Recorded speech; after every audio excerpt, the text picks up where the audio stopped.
الحمد لله رب العالمين، وأصلي وأسلم على نبينا محمد وعلى آله وأصحابه والتابعين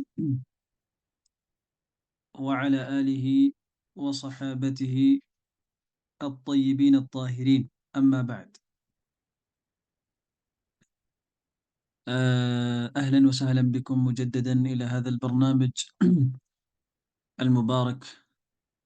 እንኳን በሰላም መጣችሁ በድጋሚ ብያለሁ። የዛሬው ትምህርታችን ደግሞ ኢንሻአላሁ ተዓላ ሱረቱል በለድን የምንማማርበት ይሆናል ማለት ነው። ሱረቱል በለድ هذه السورة سورة مكية. ይቺ ሱራ እንግዲህ መክያ ነች። በዚህ ሱራ ውስጥ ደግሞ አላህ ስብሓንሁ ወተዓላ ስለ የሰው ልጅ በምን አይነት ሁኔታ ውስጥ እንደሚኖር የተፈጠረው በምን ውስጥ ነው፣ በዱንያውም በአኺራውም ምን አይነት መከራዎችና ትግሎች ያጋጥሙታል የሚለውን ነገር የምትዘረዝር ሱራ ነች ኢንሻአላሁ ተዓላ። እስኪ ወደ ዋናው መቃሲድ ሱራ እንመልከትና ከሱራዋ ዋና ግቦች ወይም ታርጌቶቿ፣ አላማዎቿ ምንድን ነው፣ እስኪ ምንን ማሳየት ነው የተፈለገው፣ በዚች ሱራ ውስጥ ምን እንድንማር ነው የተፈለገው የሚለውን እንመለከታለን። በመጀመሪያ እንደተለመደው ማለት ነው ሚን መቃሲድ ሱራ፣ ከዚች ሱራ እንግዲህ ዋና ዋና ግቦች ውስጥ ዚክሩ ሓል ልኢንሳን፣ የሰውን ልጆች ሓላቸውን ሁኔታቸውን የምትገልጽ ናት ኢንሻአላህ። እናያለን የሰዎች ሓል ምን አይነት ሰዎች አሉ እንመለከታለን በውስጧ። በይነ ከበድ ልኩፍሪ ወልዓዛብ ወበይነ አስዑዲ ሊሱለሚ ረሕመቲ ወልኢማን ፊ ዳር።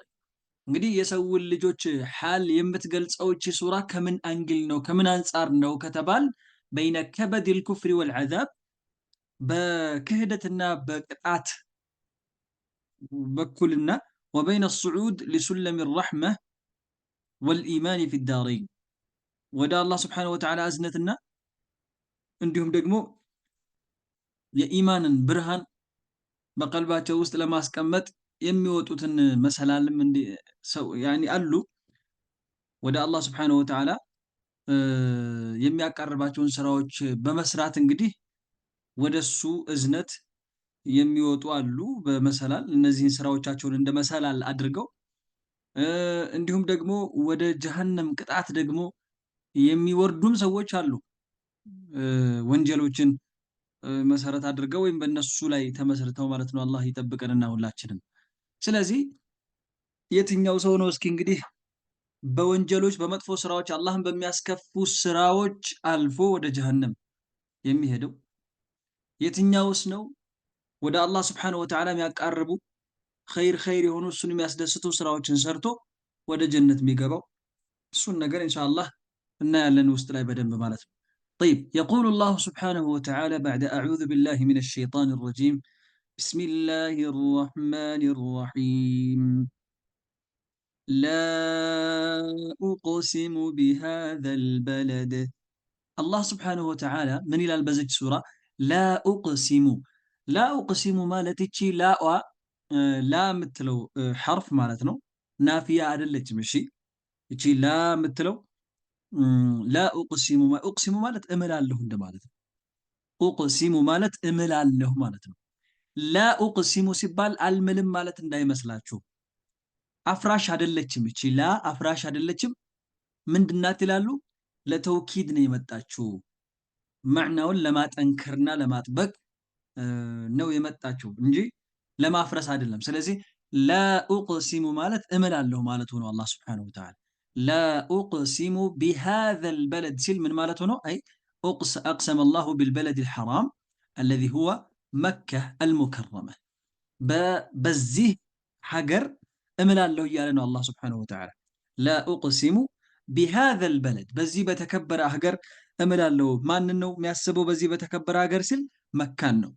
መካ المكرمة መካን ነው የሚያስብበት። አላህ Subhanahu Wa Ta'ala በዚህ በተከበረች ሀገር ወይም በዚህ በተከበረች ከተማ ይምላል አላህ። ከዛስ ምን አለ? وأنت حل بهذا البلد። ያው እንግዲህ ከዚህ በፊት እንደተነጋገር ነው አላህ Subhanahu Wa Ta'ala በፈለገው ነገር መማል ይችላል ብለን فلا يسأل أحد الله سبحانه وتعالى عما يقسم به أو عما يفعل አላህ ስብሓነሁ ወተዓላ ስለሚሰራው ነገር በሙሉ አይጠየቅም ብለናል ከዚህ በፊት። ምክንያቱም እሱ የሁሉ ፈጣሪ የፈለገውን ነገር ማድረግ የሚችል ጌታ ስለ ስራው አይጠየቅም። ሰዎች ናቸው ለምን ይህን ሰራችሁ፣ ለምን ይህን አላደረጋችሁም ተብለው የሚጠየቁት እንጂ እሱ አይጠየቅም ብለን እኛ እንደ ባሪያ እንደ አላህ ስብሓነሁ ወተዓላ ባሪያዎች በምንም ነገር ከአላህ ውጪ መማል አንችልም ብለናል። ባለፈው ተነጋግረናል። ከአላህ ውጪ ባለ አካል መማል አይፈቀድም፣ የፈለገ ደረጃ ቢኖረው እንኳን ለመለክ ሙቀረብ የፈለገ ወደ አላህ ቅርብ መላእክት እንኳን ቢሆን አይቻልም። በጅብሪል መማል አይቻልም፣ በሚካኤል መማል አይቻልም፣ በኢስራፊል መማል አይቻልም፣ በሌሎችም መላእክቶች መማል አይቻልም። ወለው ካነ ነቢይን ሙርሰለን የተላከም ነቢይ ለምን አይሆንም? ሐታ ወለው ካነ አፍضለ ኸልቂላሂ ወሰይድል ሙርሰሊን ልክ እንደ ነቢያችን ዓለይሂ ሰላቱ ወሰላም ትልቅ ደረጃ ያለው ነቢይ እንኳን ቢሆንም በሱም መማል አይፈቀድልንም። ተማም መን ሐለፈ ቢገይሪላሂ ፈቀድ አሽረክ ነቢዩ ዓለይሂ ሰላቱ ወሰላም ከአላህ ውጭ ባለ አካል የማለ ሽርክ ሰርቷል፣ አጋርቷል ብለዋል። የማለ በአላህ ይማል ካልሆነ ዝም ይበል ነው የተባለው። ነቢዩ ሰለላሁ ዐለይሂ ወሰለም ይህንን የነገሩ። አላህ ግን በፈለገው ይመል። አላህ ግን በአንድ ነገር ከማለ ሁላችንም ሁሌ ላንረሳውና ላንዘነጋው የሚገባው ነገር ምንድን ነው? ያ የማለበት ጉዳይ ትልቅ ቦታ እንዳለው ልናውቅ ይገባል። ዝም ብሎ በምናምንቴው አይምልም አላህ ሱብሓነሁ ወተዓላ ሐሻ። አላህ በሆነ ነገር ሲምል የዛን ነገር ደረጃ ልናውቅ ይገባል። ስለዚህ መካ ትልቅ ቦታ ያላት ሀገር ናት። ለዛ አላህ ሱብሓነሁ ወተዓላ በዚች በተከበረች ሀገር ማለ ላ ኡቅሲሙ ቢሃዘል በለድ በዚህ በተከበረ ሀገር እምላለሁ አለ አላህ። ምንድን ነው የማለበት ጉዳይ? ወአንተ ሒሉን ቢሃዘል በለድ ምን አላቸው ነቢያችን ዓለይሂ ሰላቱ ወሰላም? ወአንተ አዩሃ ረሱል ሰለላሁ ዐለይሂ ወሰለም አንተ መልእክተኛ ሆይ አላቸው ሐላሉን ለከ ማ ተስነዑ ፊሃ ሒሉን ቢሃዘል በለድ ማለት በዚህ ሀገር ውስጥ ሐላል የምትሆንበት ቀን ይመጣል ማለት ነው። አላህ ስብሓነሁ ወተዓላ ወደፊት ላይ በዚህ ሀገር ውስጥ ሐላል የምትሆንበት ቀን ይመጣል ማለት ነው። እንግዲህ በሰዓቱ ሙሽሪኮቹ በጣም የተቆጣጠሩበት ጊዜ ነበር። መካን ሙስሊሞች የተጨቆኑበት ምንም ኃይል የሌለበት ጊዜ ነበር በሙስሊሞች በኩል። ስለዚህ ኃይሉም ምኑም ቁዋውም የበላይነቱም ሁሉ የሙሽሪኮች ነበር በዛ ሰዓት እና ግን አላህ ስብሓነሁ ወተዓላ ምሎ ነገራቸው ለነቢዩ ዓለይሂ ሰላቱ ወሰላም። ሁላችሁም እንደምናውቀው እንግዲህ መካ ውስጥ ግድያ አይፈቀድም፣ ሐራም ነው። ከዚህም በፊት ይታወቃል። ይሄ በጃሂልያውም ጊዜ ራሱ እዛ ውስጥ ሰዎችን አይገድሉም። እንዲህ ሐታ እንስሳዎቹ ምናምን አይታደኑም፣ ዛፎች አይነቀሉም፣ ምን አይሉ ብቻ የተከበረች ሀገር ስለሆነች እሷ ውስጥ ግድያ አይፈጸምም፣ ሐራም ነው። በጃሂልያውም ጊዜ ይከበር ነበር ይህ ነገር ማለት ነው። ነቢዩም ሰለላሁ ዐለይሂ ወሰለም እንግዲህ አላህ ቃል ሲገባላቸው ምን አላቸው? ሙሐመድ ሆይ ወደፊት የሆነ ቀን ይመጣል፣ አንተ የማይፈቀዱ ነገሮች ላንተ ይፈቀዱልህና መገደል ያለበትንም በዳይ ረባሽ አዛ የሚያደርግ ሙስሊሞችንና የአላህን መልእክተኛና ሰሓቦቹን አዛ የሚያደርግና የሚያስቸግሩትን የምትገድልበት እንዲሁም ደግሞ መታሰርም ያለበት የምታስርበት መቀጣት ያለበትን በሚቀጣበት የምትቀጣበት ቀን ትመጣለች። ያቺ ቀን ሐላል የምትሆንልህ ቀን ትመጣለች ወደፊት። ተመልከቱ ነቢዩ ሰለላሁ ዐለይሂ ወሰለም በሐዲስ ላይ ተናግረዋል። ከኔ በፊት ለማንም ተፈቅዳ አታውቅም ብለዋል መካ፣ ከኔም በኋላ ለማንም አትፈቀድም ብለዋል። ያኒ እሷ ውስጥ ግድያ መፈጸም፣ ቂታል ጦርነት ከኔ በፊት ለማንም ተፈቅዶ አያውቅም፣ ከኔም በኋላ አይፈቀድም። ለኔም በቀን ውስጥ የሆነ ያክል ሰዓት ነው፣ በአንዲት ቀን ውስጥ የሆነ ያክል ሰዓት ነው አላህ የፈቀደልኝ ብለዋል። አላህ ተመልከቱ በሰዓቱ ነቢዩ ዓለይሂ ሰላቱ ወሰላም እንግዲህ እንዲሁም ሰሓቦቹ ምንም ኃይልና ቁዋ ያልነበረበት ሰዓት ነበር ለነሱ። በሰዓቱ ኃይሉ የበላይነቱ የሙሽሪኮች ነበር። ግን አላህ ምን አለ? እንደው ምሎ ነገራቸው ለነቢያችን ዓለይሂ ሰላቱ ወሰላም በዚህ በተከበረ ሀገር ምን አለ? ወደፊት የሆነች ቀን ትመጣለች። በዛች ቀን ውስጥ እናንተ መካን ገብታችሁ መካ ውስጥ ከናንተ በፊት ወይም ካንተ በፊት ለማንም ያልተፈቀደ ካንተም በኋላ ለማንም የማይፈቀድ ነገር በዛች ቀን ውስጥ ይፈቀድልሃል። አንተ ከነዚህ ከዛሊሞች ከበደለኞች ጋር ግድያ እንድታደርግ ይፈቀድልሃል ማለት ነው። ይሄ እንግዲህ ሱብሃንአላህ የቁርአንን ኢዕጃዝ ያሳያል። ቁርአን የአላህ ሱብሃነሁ ወተዓላ ቃል እንደሆነም በትክክል ያመላክታል። ይሄ አላህ ቃል ገባ ያለውም በትክክል ሆነ። በትክክል ያለውም ነገር ሆነ ደግሞ ዓም ፈትሕ መካ በተከፈተችበት ጊዜ ነቢዩ ዓለይሂ ሰላቱ ወሰላም ከሰሓቦቻቸው ጋር ገብተው መካ ውስጥ አስቸጋሪ የነበረውን ሰው ግድያ የሚፈጸምበትንም እንዲፈጸምበት አድርገዋል። ሌላም ቅጣት ሊቀጣ የሚገባውን ሁሉ እንዲቀጣ አድርገዋል። እና ያቺ ሰዓት የተፈቀደችላቸው ሰዓት ምን ያክል ሰዓት ነበረች? ያው ከፈጅር እስከ ዐሱር ሰዓት ያለችዋ ከፈጅር በኋላ ጀምሮ እስከ ዐሱር ሰዓት ያለችው ያቺ ያ ክፍተት ነበር፣ ያ ሰዓት ነበር የተፈቀደላቸው የሚል ነገርም የተናገሩ አሉ። አላ ኩሊ ሐል መካ ውስጥ ሁሉ ነገር የተከበረ ነው። የበቀለ ዛፍ አይነቀልም። ሐታ እሾህ እንኳን ራሱ እሾሆቿ ራሱ መንቀል አይቻልም። እንኳን አይደለም ሌሎቹን ዛፎች እና እሾህ ራሱ መንቀል አይቻልም። የወደቀ እቃ ራሱ ገንዘብ ለምሳሌ ብርም ሊሆን ይችላል፣ ወርቅም ሊሆን ይችላል። የተለያዩ የወደቁ እቃዎችንም ማንሳት አይቻልም። መካ ውስጥ አይፈቀድም፣ ሐራም ነው።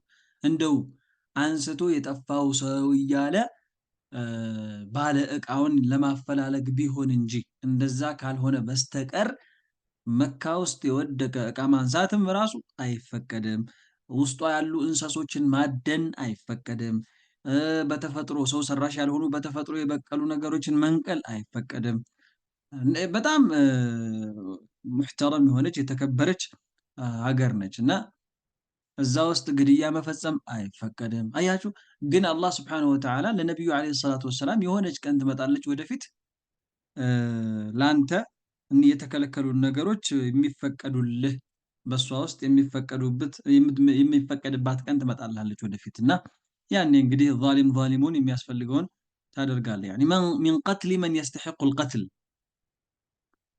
ወአንተ አዩሃ ረሱል አንተ የአላህ መልእክተኛ ሆይ ሐላሉን ለከ ማ ተስነዑ ፊሃ በዛች ቀን በመካ ውስጥ የምትሰራው ነገር ሐላል ነው፣ ለአንተ ተፈቅዶልሃል። ሚን ቀትሊ መን የስተሒቁል ቀትል ግድያ የሚገባው ካለ ያንን ሰው መግደል ለአንተ በዛ ቀን ተፈቅዶልሃል። ወአስሪ መን የስተሒቁል አስር መታሰርም ያለበት ሰው ካለ ያንን ሰው ማሰር ለአንተ በዛ ቀን ተፈቅዶልሃል ይላቸዋል አላህ ሱብሓነሁ ወተዓላ። ይህ ነገር እንግዲህ እንደተባለውም ሆኗል አልቀረም። ነቢዩ ሰለላሁ ዐለይሂ ወሰለም መካ በተከፈተችበት ቀን እንግዲህ ኢብኑ ኸጠልን ለምሳሌ ልናነሳው እንችላለን። እንደ ምሳሌ ሙናፊቅ ነበር፣ በጣም ያስቸግር ነበር። ነቢዩንና ሰሃቦቻቸውን በጣም ያስቸግር ነበር ሰውየው። ያም ኢብኑ ኸጠል እንዲገደል አድርገዋል ነቢዩ ዐለይሂ ሰላቱ ወሰላም።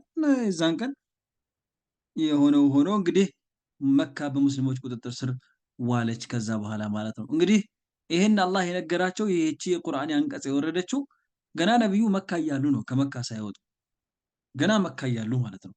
ከመካ ወደ መዲና ተሰደው ከዛ በኋላ ስንት ጊዜ ቆይተው በኋላ ነው እንግዲህ ይሄ ነገር የተከሰተው። ግን አላህ ቀድሞ ነግሯቸዋል። ወደፊት እቺ ቀን ትመጣለች፣ አንተ መካ ትገባለህ። ከዛ የሆነች የዛ የገባህበት ቀን ደግሞ የሆነ ያክል ሰዓት ለአንተ የሚፈቀድልህ ሰዓት አለ። በዛ ውስጥ መገደል ያለበትን ትገድላለህ፣ መታሰር ያለበትን ታስራለህ ብሎ ነገራቸው። የሆነው የተናገረው ነገር አላህ ሱብሓነሁ ወተዓላ ምንም ሳይቀነስ ሳይጨምር ተከሰተ ማለት ነው። وهذا من ሙዕጂዘቲ አልቁርአን ከቁርአን ተአምሮች ውስጥ እንግዲህ ይህ አንዱ ነው ማለት ነው። የአላህ ሱብሓነሁ ወተዓላ ቃል መሆኑንም የሚያረጋግጥልን። طيب وأقسم الله بوالد البشر قال الله سبحانه وتعالى ووالد وما ولد سل الله ووالد وما ولد ووالد مالت وأقسم الله بوالد البشر بسول جوتشم أبات الله ماله بآدم عليه السلام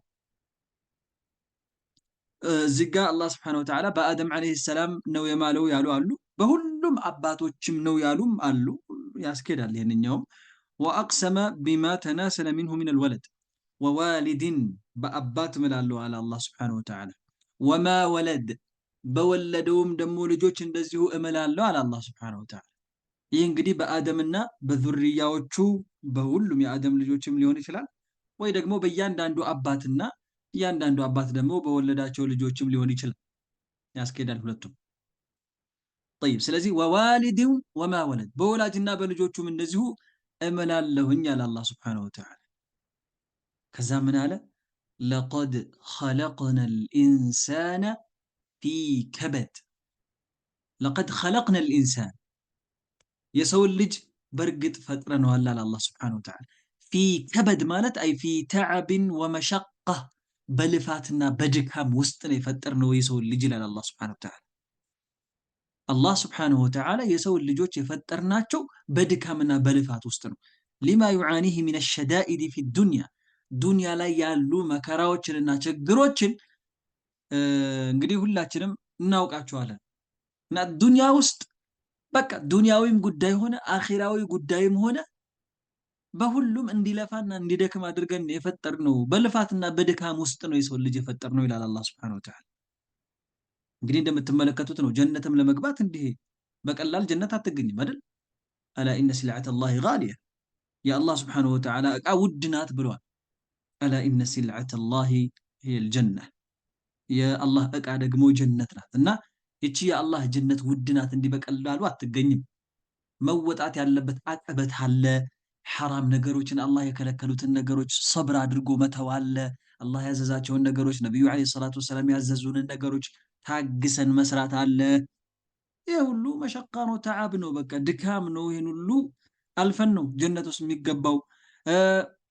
የዱንያውንም ስራ ብትመለከቱት ሰው ሪዝቁንም ለማግኘት ምንም በቃ እዛም እዚህም ብሎ ነው፣ ደክሞ ነው፣ ለፍቶ ነው። ስለዚህ ዱንያ ሙሉ በሙሉ በቃ የድካም ሀገር እንጂ ሌላ አይደለችም ማለት ነው። ዱንያ ለዱንያም በሉት ለአኺራም ህይወት የድካም ሀገር ናት እንጂ የረፍት ሀገር አይደለችም። ጀነትም የሚፈልግ ሰው መድከም አለ። ዱንያውንም የሚፈልግ ሰው ደክሞ ነው የሚያገኘው እንጂ ዝም ብሎ ረፍት አድርጎ አያገኝም ማለት ነው። እና ለቀድ ኸለቅነ ልኢንሳነ የሰውን ልጅ በእርግጥ ፈጥረነዋል ፊ ከበድ አይ ፊ ተዕብን ወመሸቃ በድካምና በችግር ውስጥ ነው የፈጠርነው ይላል አላህ ስብሓነሁ ወተዓላ። ሊማ ዩዓኒህ ሚን ሸዳኢድ ፊ ዱንያ ዱንያ ውስጥ የተለያዩ መከራዎችና ችግሮችን ስለሚጋፈጥ ማለት ነው። አላህ ስብሓነሁ ወተዓላ እንዲህ ያለው እንግዲህ ከዛስ ምን አለ አላህ ስብሓነሁ ወተዓላ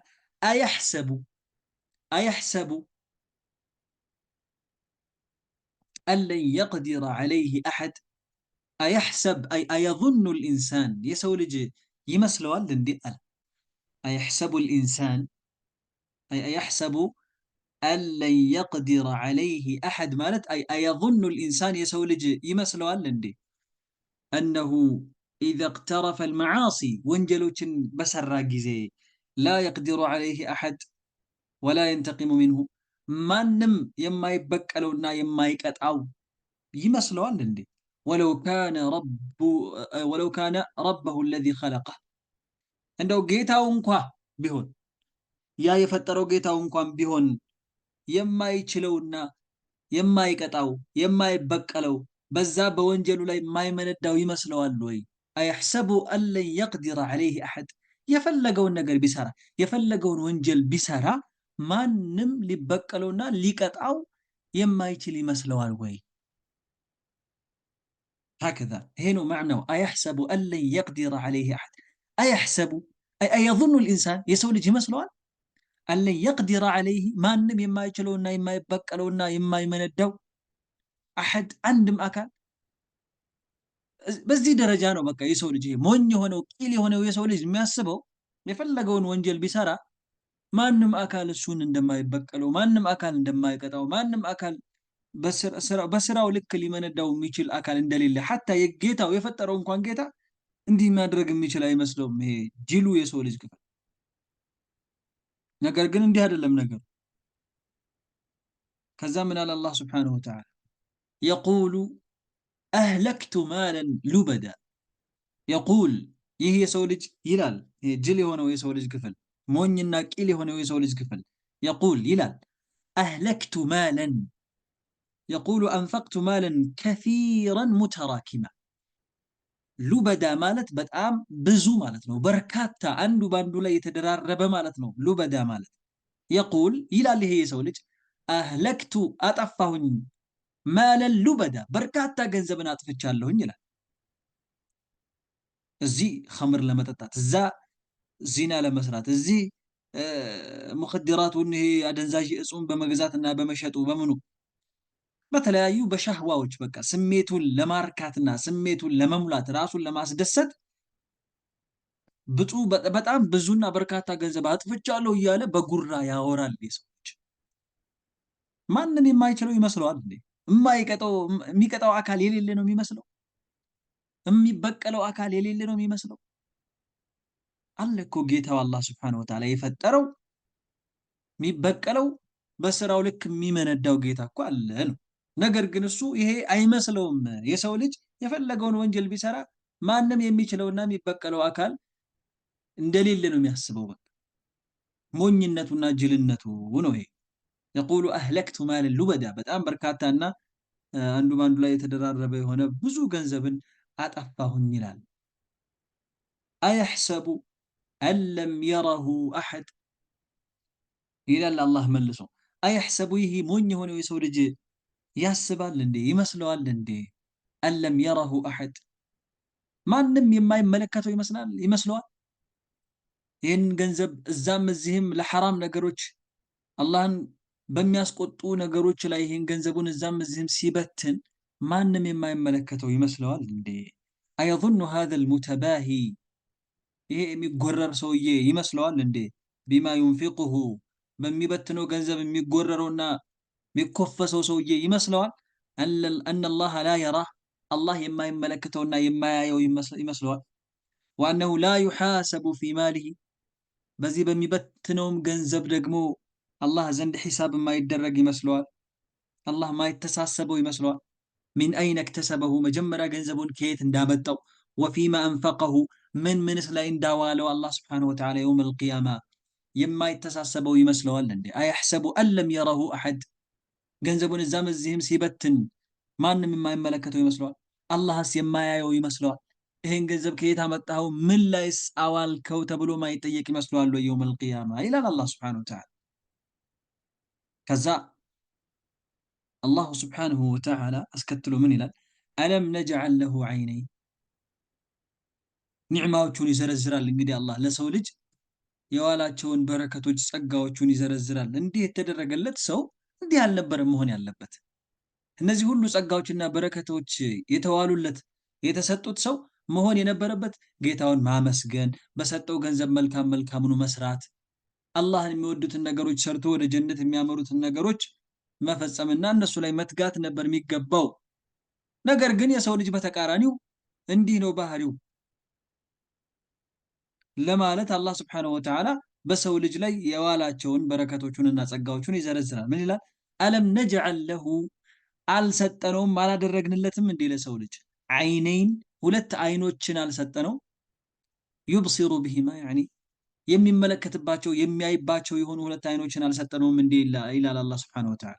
አለም ነጅዐል ለሁ ዐይነይን ዩብሲሩ ቢሂማ መመልከት የሚችልባቸውን ሁለት አይኖችን አልሰጠነውም እንዴ? ወሊሳነን ወሸፈተይን ወሊሳነን ምላስና ወሸፈተይን ሁለት ከንፈሮችንስ አልሰጠነውም እንዴ ማውራት የሚችልበት? ተመልከቱ ወላሂ ምናስተውል በደንብ አሁን ከንፈር ባይኖረን በምላሳችን ብቻ ማውራት እንችላለን? ምላስ ባይኖረን በከንፈራችን ብቻ ማውራት እንችላለን? ምላሱንና ከንፈሩን ውበትም እንዲሆኑት ማውራትም እንዲችል ምላስና ከንፈርም አደረግንለት አላህ ስብሓነሁ ወተዓላ ይላል እንደዚህ። ምላስና ሁለት ከንፈሮችንስ ማውራት እንዲችልበትና እንዲችልባቸውና ውበትም እንዲሆኑት አልሰጠነውም ወይ? ወሊሳነን ወሸፈተይን ከዛም ምን አለ? ወሀደይናሁ ነጅደይን ወሀደይናሁ መራ ነው አሳወቅ ነው ደግሞ አነጅደይን ሁለቱንም መንገዶች አሳወቅ ነው። የኸይሩንም የሸሩንም መንገድ አላሳወቅነውም ወይ? መልካሙ መንገድ ይሄ ነው፣ ይሄን ከሰራህ ጀነት ትገባለህ፣ ይሄን ከሰራህ ደግሞ ጀሃነም ትገባለህ፣ ይሄ መልካሙ መንገድ ነው፣ ይሄ መጥፎው መንገድ ነው ብለንስ አልገለጽንለትም ወይ ይላል አላህ ስብሓነሁ ወተዓላ። ወሀደይናህ አይ ዐረፍናህ አስተዋወቅ ነው ጠሪቀል ኸይር የኸይሩን የመልካሙን መንገድና ወጠሪቀል ባጢል የመጥፎውንና የሸሩን የተንኮሉን መንገድ አላስተዋወቅነውም ምን ይላል አላህ ስብሓነሁ ወተዓላ። ይሄ ሁሉ ከኛ ለሱ የተዋለ በረከት ነው እያለ ነው አላህ ስብሓነሁ ወተዓላ። ይሄ ሁሉ ለሰው ልጅ የዋልኩት ውለታ እኮ ነው፣ ያበረከትኩት ጸጋ እኮ ነው። አይኖች ሰጠሁት እንዲመለከትበት፣ ምላስና ከንፈር ሰጠሁት ማውራት እንዲችልበትና ለፊቱ ውበት እንዲሆኑለት፣ መልካሙን መንገድም መጥፎውንም መንገድ ግልጽ አረኩለት፣ ወደ ጀነት መሄድ የሚችልበትን ወደ ጀሃነም የሚሄድበትን መንገድ አሳየሁት፣ ገለጽኩለት። ይሄን ሁሉ እያደረግኩለት ይላል አላህ ስብሓነሁ ወተዓላ። ከዛም እነዚህን ሁሉ አድርጌለት እሱ መሆን የነበረበት ወደ ጀነት የሚያስገቡ ስራዎችን ሰርቶ ጀነት መግባት፣ ወደ ጀሃነም የሚያስገቡ ስራዎችን ደግሞ ርቆ ከጀሃነም ነፃ መውጣት ነበር ያለበት። ነገር ግን አላህ ስብሓነሁ ወተዓላ ምን ይላል? فلاقتحم العقبة فلاقتحم العقبة እንደው አቀበቷን መውጣት አልቻለም ይላል አላህ Subhanahu Wa Ta'ala ይሄ የሰው ልጅ አቀበቷን መውጣት አልቻለም وهو مطالب يفلق ነበር ይሄ ሰው እንዲያደርግ بأن يتجاوز العقبة ይቺን አቀበት መውጣት እንዲችል ይፈለግ ነበር التي تفصله عن الجنة ያቺ ጀነት እንዳይገባ ልታደርገው የምትችልን አቀበት ሊወጣ ይገባው ነበር يعني አቀበቷን መውጣት ካልቻለ ከጀነት ለየችው ማለት ነው ወደ ጀሃነም ሊገባ አቀበቷን ግን መውጣት ከቻለ خلاص ከጀነት ሊለይ አይችልም ልትለየው አትችልም እሱ ጀነት መግባት ይችላል ማለት ነውና እቺ ከጀነት ልትለየው የምትችለውን ወደ ጀሃነም ልትወረወር የምትችለውን አቀበት መውጣት ነበረበት ግን መውጣት አልቻለም فلقتحم العقبة عقبتان موطات አልቻለም فيقطعها ويتجاوزها ማለት ይሄን አቀበት ቆርጦና አልፎ ጀነት እንዲገባ ይፈለግ ነበር ነገር ግን فلقتحم العقبة ወይ አቀበቱን እንኳን መውጣት አልቻለም وما أدراك ما العقبة ይላቸዋል الله سبحانه وتعالى ነብያችንን عليه الصلاة والسلام وما أدراك أي وما أعلمك أيها الرسول أنت يا الله ملكتኛ ሆይ صلوات ربي وسلامه عليه ምን አሳወቀ ይቺ አቀበት ምን እንደሆነች ይቺ አቀበት ምን እንደሆነች ታውቃለህን እያላቸው ነው አላህ Subhanahu Wa Ta'ala وما أدراك ما العقبة ይቺ አቀበት ምን እንደሆነች ታውቃለህን ምን አሳወቀህ እሷ ما العقبة التي عليه أن يقطعها ليدخل الجنة ጀነት እንዲገባ ሊያቋርጣትና ሊያልፋት የምትገባው አቀበት ምን እንደሆነች ታውቃለህ ወይ እያላቸው ነው አላህ Subhanahu Wa Ta'ala ከዛ ይሄ አስከትሎ ሊነግራቸው ነው ጥያቄው እንግዲህ ለማጓጓት ይቺ አቀበት ምን እንደሆነች ወደ ጀነት ሊገባ የሚችልባት አቀበት አልፏት ከተሻገራት ወደ ጀነት ሊገባ የሚችልባት አቀበት ምን አይነት አቀበት እንደሆነች እንዲያውቁ እንዲጓጉ ነብዩን አለይሂ ሰላቱ ወሰለም وما أدراك ما العقبة ይቺ አቀበት ምን እንደሆነች ምን አሳወቀ ይላቸዋል አላህ Subhanahu Wa Ta'ala ከዛ ምን አለ ፈኩ ረቀበህ ፈኩ ረቀበህ ይቺ አቀበትማ فك رقبة هي اعتاق رقبة ባሪያ ነፃ ማውጣት አለ እንግዲህ ተመልከቱ አልፎ ጀነት ሊገባ የሚችልባቸው ስራዎች ይችን አቀበት ሊያቋርጥባት የሚችልባቸው ስራዎች አንደኛ ፈኩ ረቀበ ባሪያ ነፃ ማውጣት ወንድም ይሁን ሴትም ይሁን ባሪያ ነፃ ማውጣት ይሄ ጀነት ለመግባት አቀበቷን ልናቋርጥባቸው ከምንችልባቸው ትላልቅ ስራዎች ውስጥ ነው ማለት ነው هي اعتاق رقبة ማለት ባሪያ ነፃ ማውጣት ናት ማለት ነው ذكرا كانت او انثى ይቺ ባሪያ ወይ ይሄ ባሪያ ወንድም ይሁን ሴትም ብትሆን طيب ቀጠለ አላህ او اطعام في يوم ذي مسغبة او اطعام في يوم ذي مسغبة ወይም ደግሞ በጣም ረሃብ የበረታበት ቀን ውስጥ ማብላት መመገብ እነዚህ ናቸው ደግሞ አሁንም አቀበት ልናቋርጥባቸው ይችን አቀበት አቋርጠን ጀነት ልንገባባቸው ከምንችልባቸው ስራዎች ውስጥ ባሪያ ነፃ ማውጣትን ከገለጸ በኋላ እንዲሁም ደግሞ አው ኢጥዓም ወይ ደግሞ መመገብ አለ አላህ Subhanahu Wa Ta'ala እንዲሁም መመገብ في يوم ذي مسغبة በየትኛውም ጊዜ ምስኪኖችን የተቸገሩ ሰዎችን ድሃዎችን መመገብ በጣም ትልቅ ምንዳ ያለውና የሚፈልግ ስራ ነው ይሄ ስራ ደግሞ ይሄ መመገብ የሚባለው ደግሞ የበለጠ ትልቅ ደረጃ ይኖረዋል መቼ በጣም ረሃብ በገባበት ቀን ውስጥ ረሃብ በበረታበት ቀን ውስጥ ደግሞ ሰዎችን መመገብ እንግዲህ አብዛኛውን ጊዜ እንደምናስተውለው ሁላችንም አንድ ሀገር ውስጥ ረሃብ ከገባ ድርቅ ከገባ ሁሉም ምግቡን ቤት ውስጥ ያስቀምጣል ይቆጥባል ይቆልፍበታል በቃ ራሱን ብቻ ነው የሚያስበው የዛን ቀን ምስኪኖችና ድሃዎች የተቸገሩ ሰዎችን ማስታወስ ከባድ ነው በእንደዚህ አይነት ቀን ረሃብና ችግር በበረታበት ቀን ውስጥ ደግሞ ምስኪኖችን ፉቀራዎችን እንደዚህ የተቸገሩ ሰዎችን አስታውሶ መመገብ ትልቅ ስራ ምንም እንኳን በየትኛውም ጊዜ የተቸገሩ ሰዎችን መመገብ ትልቅ ስራ ቢሆንም በእንደዚህ አይነት ቀን ደግሞ እነሱን መመገብ ከምንም በላይ አላህ ዘንድ ተወዳጅና በጣም ትልቅ የሆነ ምንዳ ያለው ስራ ስለሆነ አላህ ስብሐነሁ ወተዓላ አቀበቷን አቋርጦ ጀነት ሊገቡ ከሚችሉባቸው መንገዶች ውስጥ አው ኢጥዓሙን ፊ የውሚን ዚ መስገባ አለ አላህ ስብሐነሁ ወተዓላ። በጣም ረሃብ በበረታበትም ቀን ውስጥ ደግሞ መመገብ የተቸገሩትን አው አን ዩጥዒመ ፊ የውሚ መጃዓትን በጣም ረሃብ በገባበት ቀን ውስጥም መመገብ የንድሩ ፊህ ውጁድ ጣዓም ምግብ እንደው የማይገኝበት ወይም ደግሞ በጣም ምግብ ማግኘት የሚከብድበት በሆነ ቀን ውስጥ መመገብ። እነዚህ ናቸው አቀበቱ ሊወጣባቸው የሚችሉ ስራዎች እያለ ነው አላህ ስብሐነሁ ወተዓላ። ከዛ ምን አለ?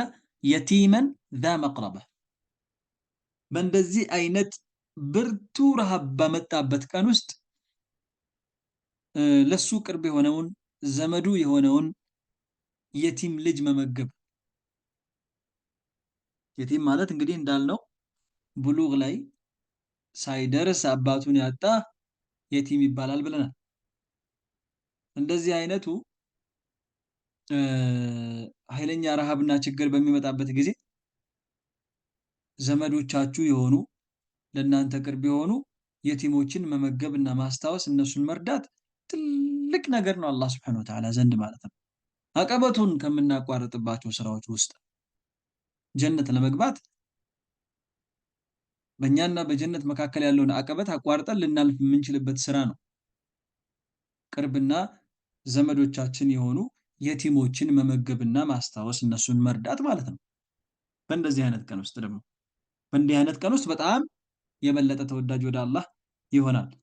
ነገር ግን በመሰረቱ በየትኛውም ጊዜ በየትኛውም ቀን የቲሞችን መርዳት፣ መንከባከብ፣ መመገብ፣ ለነሱ ጥሩ መሆን፣ መልካም ፊት ማሳየት፣ አለማመናጨቅ ይሄ በጣም የሚፈለግ ነገር ነው። ዲናችን የሚያዘውም ነገር ነው። እሺ ስለዚህ ፈኩ ረቀበ አው ኢጥዓሙን ፊ የውሚን ዚ መስገበ የቲመን ዛ መቅረበ በዚህ በጣም ረሃብ በገባበት ጊዜ ውስጥ ደግሞ ጥፍለን ፈቀደ አባህ አባቱን ያጣ ህፃን ልጅ ለሁ ብሂ ቀራበ ለሱ ዘመዱ የሆነውን አባቱን ያጣውን የቲም መመገብ በዛ ቀን ውስጥ ትልቅ ስራ ነው። ከዛ አላህ ስብሐነሁ ወተዓላ አው ሚስኪንን ዛ መትረበህ ብሎ ደግሞ አስከተለ። መጀመሪያ ቅርብ የሆነውን ዘመዱን የቲሙን ጠቀሰና ከዛ ደግሞ አሁንም ዘመድም ባይሆን ደግሞ ሚስኪን የሆነ በጣም ከድህነቱ የተነሳ እንደው አቧራ የለበሰ በድህነት ወገቡ የተሰበረ ምንም የሌለው የሆነውን ደግሞ ሰው መመገብን በእንደዚህ አይነቱ ቀን እጅግ በጣም ትልቅ ስራና በእኛና በጀነት መካከል ያለውን አቀበት ልናቋርጥበት የምንችልበት ስራ ነው። አው ሚስኪንን ዛ መትረበህ ማለት ዛ መትረበህ ያኒ የአፈር ባለቤት የሆነ ማለት በጣም የተቸገረ ማለት ነው። በሌላ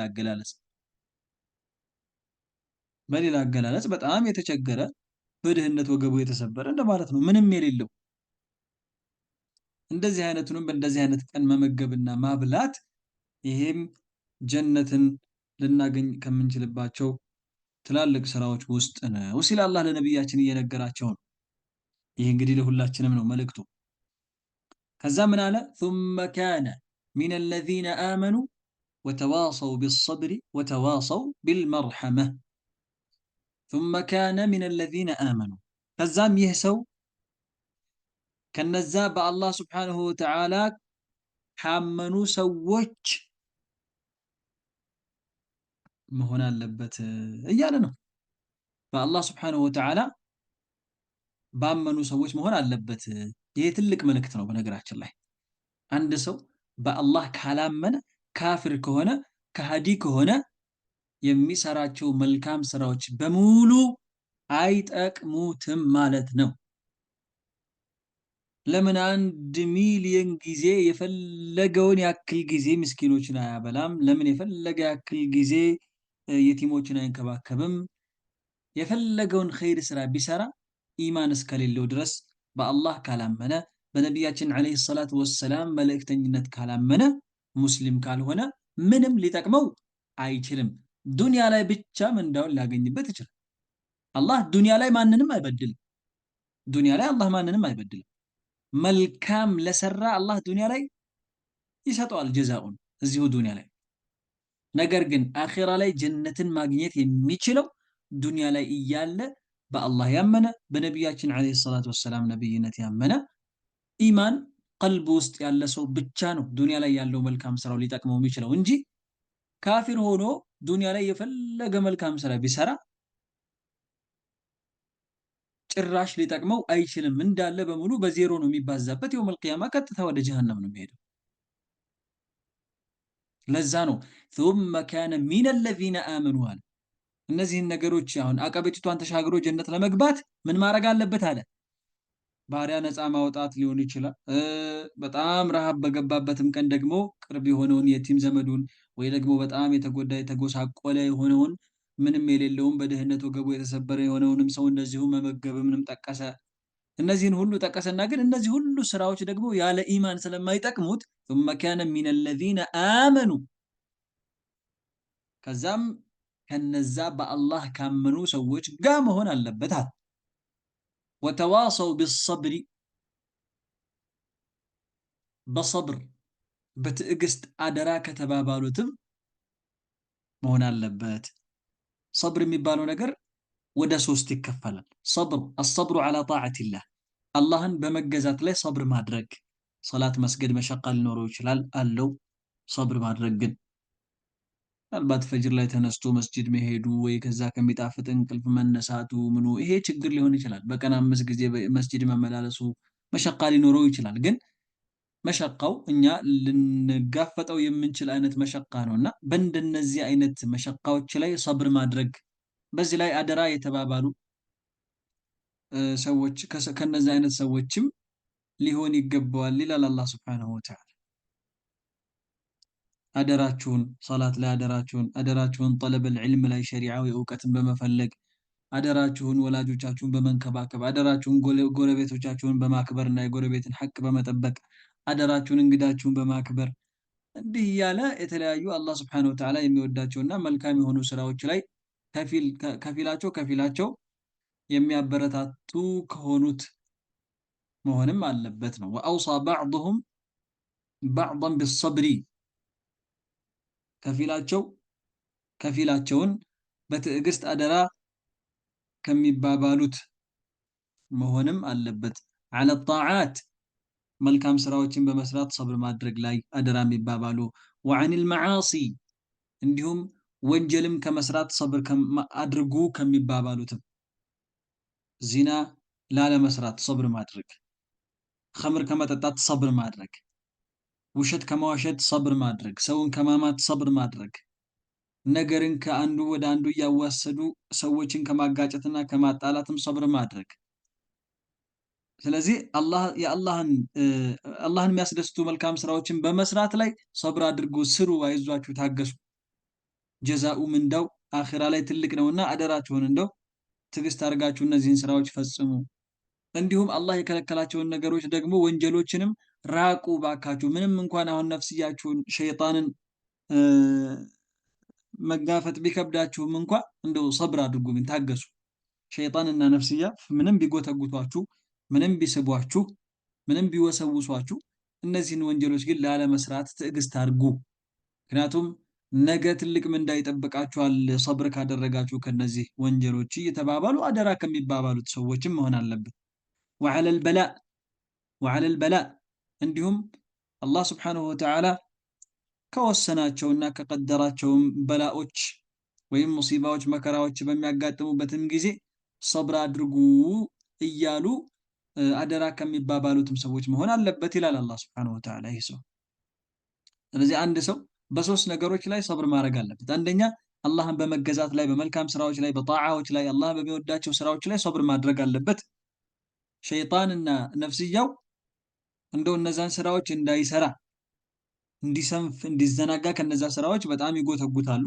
ሰብር አድርጎ ታግሶ ግን እነዚህን ስራዎች መስራት አለበት። ወንጀሎች ላይ ደግሞ ሸይጣንና ነፍስያ ወንጀሎቹን እንዲሰራ፣ እነዚህን አላህን የሚያስቆጡ ነገሮች እንዲፈጽም በጣም ይወሰውሱታል፣ ይገፋፉታል።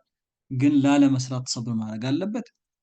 ሶስተኛ አላህ በሚቀድራቸውና በሚወስናቸው ሙሲባዎች ወይም መከራዎችም ላይ ሰብር ማድረግ አለበት። ሰብር ደግሞ ኢነመ ሰብሩ ዐንደ ሰድመቲል ኡላ ወዲያው ሙሲባው ሲያጋጥመው ነው ሰብር ማድረግ ያለበት አንድ ሰው እንጂ መከራው ወዲያው ሲያጋጥመው ሰብር ማድረግ አቅቶት ጊዜ ካለፈ በኋላ 2 3 ቀን 4 ቀን 5 ቀን ካለፈ በኋላ ሰብር ቢያደርግ ይሄ ማንም ሰው ሊያደርገው የሚችለው ነው። የሰው ልጅ በተፈጥሮ መርሳት የሚባል ባህሪ ያለው። አንድ ሰው ለምሳሌ አባቱ ወይ እናቱ ወይ ወንድሙ ወይ እህቱ ቢሞቱበትና ከ4 ቀን ከ5 ቀን በኋላ ብታገኙት ተረጋግቶ ከሰው ጋር እያወራ ምናምን ሁላ ነው ብታገኙት። ለምን? በቃ ይረሳል የሰው ልጅ خلاص የሰው ልጅ ይረሳል። አልሐምዱሊላህ ትልቅ ኒዕማ ነው የአላህ ኒዕማ። ማንም ሰው ይችለዋል ይሄን ማለት ነው። የሆነ መከራ ከደረሰበት በኋላ ጊዜው አልፎ ቆይቶ ምናምን ሰብር ማድረግ ይሄ ማንም ሰው ማድረግ ይችላል። አሁን እዚህ ጋር ሰብር አድርጉ ሲባል የሚፈለገው ሙሲባው ሲገጥም ወይ መከራው ሲያጋጥም ወዲያው በዛች ቅጽበት በላኡ ወይም መከራው ባጋጠመበት ሰዓት በዛችው ሰዓት ሰብር ማድረጉ ነው። ይሄ ነው እየታዘዝን ያለ ነው።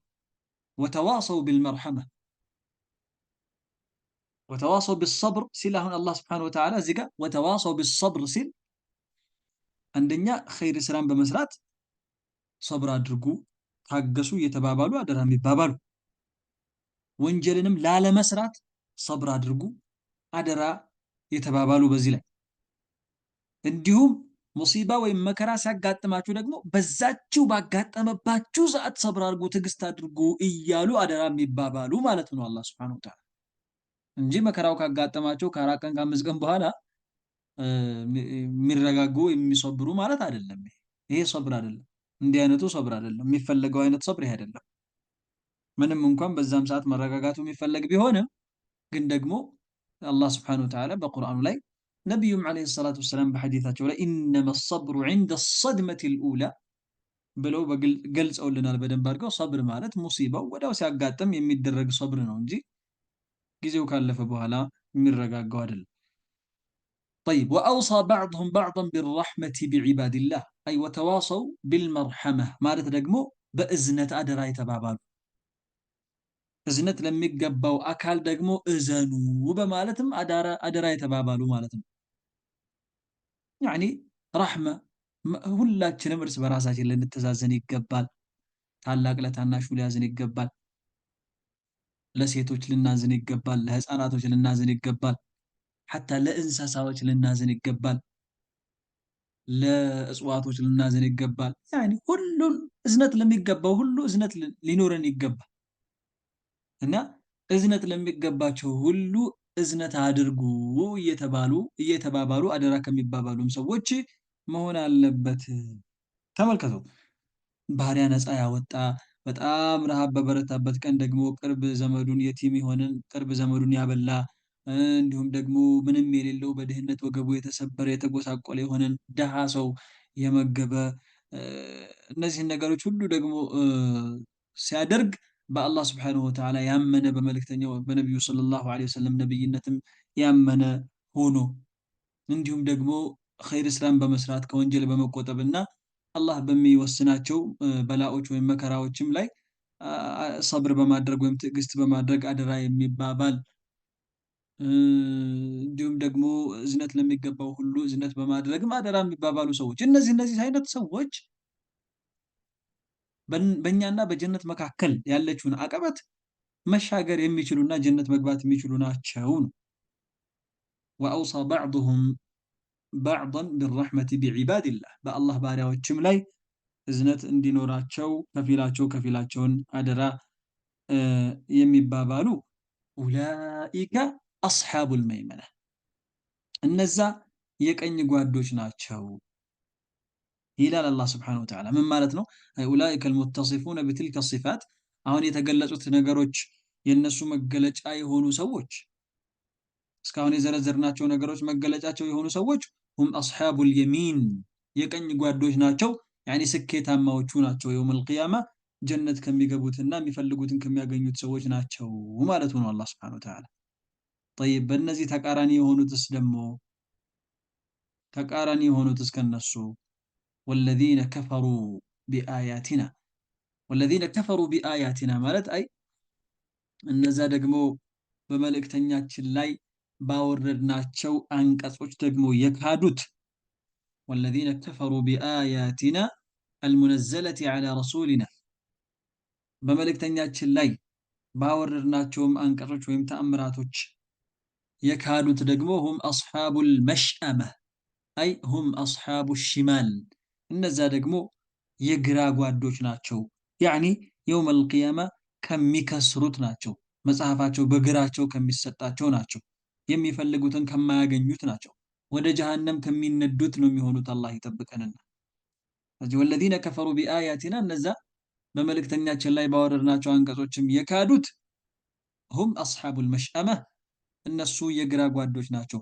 ዐለይህም ናሩን ሙእሰደ አይ ዐለይህም በእነሱ ላይ ናሩን ሙግለቀ የውመል ቂያማ የውመል ቂያማ በእነሱ ላይ የተዘጋች የሆነች እሳት አለላቸው። ዩዐዘቡነ ፊሃ እሷ ውስጥ ዝንተ ዓለማቸውን ሲቃጠሉና ሲቀጡ ይኖራሉ። ከላይ ትዘጋባቸዋለች፣ መውጣትም አይችሉም። አላሁ አክበር። ጀሃነም ውስጥ ከገቡ በኋላ ከላይ ትዘጋለች እሷ። ላኢላሃ ኢለላህ እና ዐለይህም ናሩን ሙእሰደህ ማለት ሙእሰደህ የተዘጋች ማለት በእነሱም ላይ የተዘጋች የሆነች እሳት አለችላቸው ይላል አላህ ሱብሓነሁ ወተዓላ። እንግዲህ በዚች ሱራ አላህ ሱብሓነሁ ወተዓላ የውመል ቂያማ ማን ስኬታማ እንደሚሆን ማን ደግሞ ከሳሪ እንደሚሆን ስኬታማም ለመሆን ደግሞ ምን ማድረግ እንዳለብን አላህ ማመላከቻዎችን ጠቅሶልናል። የሰው ልጆች እንግዲህ ሁለት አይነት ናቸው። ከፊሎቹ አላህ ሱብሓነሁ ወተዓላ የዋለላቸውን ጸጋ አስተውለው አስተንትነው አውቀው ቦታ ሰጥተው መልካም ስራዎችን በመስራት ከወንጀሎች በመቆጠብ አላህን የሚያስደስት ነገሮችን በመፈጸም የውመል ቂያማ ጀነትን ለማግኘት ይጥራሉ፣ ይሯሯጣሉ። ምንም እንኳን ዱንያ የልፋትና የተዓብ የመሸቃ የችግር የድካም የልፋት ሀገር ብትሆንም ይሄን ልፋታቸውን ችግራቸውን ድካማቸውን ግን ጀነትን የሚያስገኝ ስራ ላይ ነው የሚያደርጉት። እነሱ የሚደክሙት የሚለፉት ጀነት የሚያስገኝን ስራ በመስራት ላይ ይሆናል። ይሄ ሞኙና ቂል የሆነው ደግሞ ጀሃነም የሚያስገባ ወይም ወደ ጀሃነም የሚነዳው ስራ ላይ ሲለፋና ሲተጋ ሲደክም ይኖራል ማለት ነው። ስለዚህ እነዚህ ብልጦቹና ለራሳቸው ያወቁት ዱንያ የድካም ሀገር ናት ተብሏል። የችግር ሀገር የልፋት ሀገር ናት ተብሏል። ይሄን ልፋታቸውን ድካማቸውን ግን ኸይር ስራ ላይ ያደርጉታል። ኸይር ስራ በመስራት ጥሩ ነገር በመስራት ለአኺራቸው የሚጠቅም ነገር ላይ ነው የሚያደርጉት ድካማቸውና ልፋታቸው። የውመል ቂያማ ከስኬታማዎቹና ከቀኝ ጓዶች መጽሐፋቸው በቀኛቸው ከሚሰጣቸው ጀነትን ከሚያገኙት ይሆናሉ። እነዚህኞቹ ደግሞ አላህን በሚያስቆጡ ስራዎች ላይ ሲደክሙ ሲለፉ ይኖሩና የውመል ቂያማ ከከሳሪዎቹና ወደ ጀሃነም ከሚነዱት መጽሐፋቸው በግራቸው ከሚሰጣቸው ይሆናሉ። አላህ ይጠብቃል። የሰው ልጅ እንግዲህ በእነዚህ በሁለቱ ሓሎች ውስጥ ነው የሚሽከረከረው። አላህ ስብሓነሁ ወተዓላ ለራሳቸው አውቀው ዱንያቸውን በትክክል ለአኺራቸው የሚጠቅማቸውን ስራዎች ሰርተው ከሚሸጋገሩባት ያድርገን አላህ ስብሓነሁ ወተዓላ። ጀሃነምም ከሚያስገቡ ስራዎች በሙሉ አላህ ያርቀን። ቁርአንንም አውቀው ተምረው ተረድተውት ከሚሰሩበትም አላህ ያድርገን። هذا وصلى الله وسلم وبارك على نبينا محمد وعلى آله وأصحابه أجمعين. سبحانك اللهم ربنا وبحمدك نشهد أن لا إله إلا أنت نستغفرك ونتوب إليك.